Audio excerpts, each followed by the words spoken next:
7h, 9h, Europe 1 Et matin. pour finir en beauté, le zapping politique européen. Bonjour Dimitri Vernet. Bonjour à tous. Motion de rejet. Voilà comment résumer l'actualité politique de la semaine en quelques mots. Vous le savez, lundi à l'Assemblée, les oppositions ont refusé de débattre sur le projet de loi immigration. Un échec politique pour Gérald Darmanin, pour le gouvernement, qui en réponse, eux, ont fait le tour des plateaux cette semaine pour crier au déni de démocratie, à commencer par le ministre de l'Intérieur sur Europe 1. C'est quoi la motion de rejet ? C'est le rejet du débat. Ou encore la députée Renaissance Maud Bréjon sur BFM. Refuser le débat, comme ce qui vient de se passer, c'est un déni de démocratie important. Et même Elisabeth Borne à l'Assemblée. Vous avez refusé le débat, mais les défis restent. Notre détermination ne faiblit pas. Comme pour tous les textes, nous cherchons des compromis. Nous respectons les règles de la démocratie parlementaire. Vous l'entendez, des vrais défenseurs de la démocratie.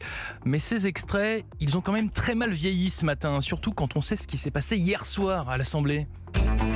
Aussi, sur le fondement de l'article 49, alinéa 3 de la Constitution, j'engage la responsabilité de mon gouvernement sur la première partie du projet de loi de finances pour 2024. Je vous remercie.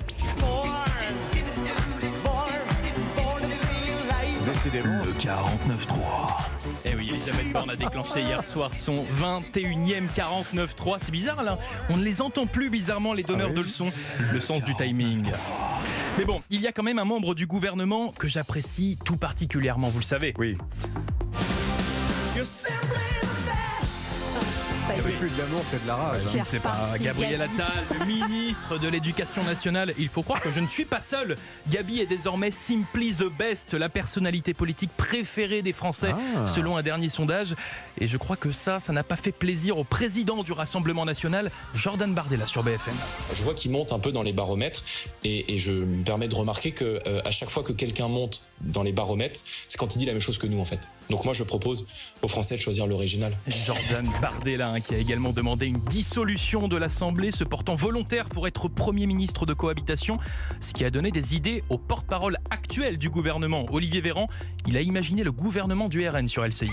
On met Monsieur De Fournas, ministre de la Mer, parce qu'il disait qu'il retourne en Afrique. Ça veut dire qu'on met Monsieur Odoul, ministre de l'Agriculture, qui demandait si la corde avec laquelle un agriculteur s'était pendu était bleu, blanc, rouge. On met Monsieur Angelman, maire de Hayange, ministre des Solidarités, qui a coupé l'électricité et l'eau au secours populaire en plein hiver. Je peux continuer, la liste est longue. Bon, faudrait-il rappeler à Monsieur Véran qu'il n'y a pas eu que des Gabriel Attal sous Macron, mais bien Pape Ndiaye, Sibeth Ndiaye, Agnès Buzyn, Nicolas Hulot.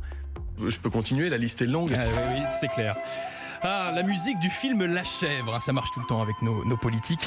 Comme avec la députée insoumise Clémence Guettet. Hier, elle s'est rendue à l'aéroport d'Orly pour soutenir les salariés en grève après le départ d'Air France. On est là pour la vie des gens en réalité, donc je suis très fière d'être là. On sera là à chaque fois que ce sera nécessaire. Ça va Clémence, ça va l'indécence ? Chez les LFI, on veut moins de vols, mais quand il y en a moins, ça ne va toujours pas. Bref, allez, j'ai encore mieux. La maire de Paris, Anne Hidalgo, qui a dit ceci au Conseil de Paris. Arrêtons de laisser penser qu'il y aurait des chauffeurs d'élus. Sauf qu'une seconde plus tard, demi-tour, droite.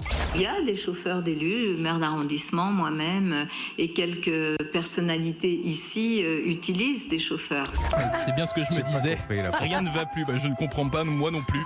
Vivement les vacances, Mais je oui, crois. elles se font attendre. On les guette. Merci beaucoup Dimitri Vernet. Le zapping politique européen tous les jours à 9h-5. Dans un instant.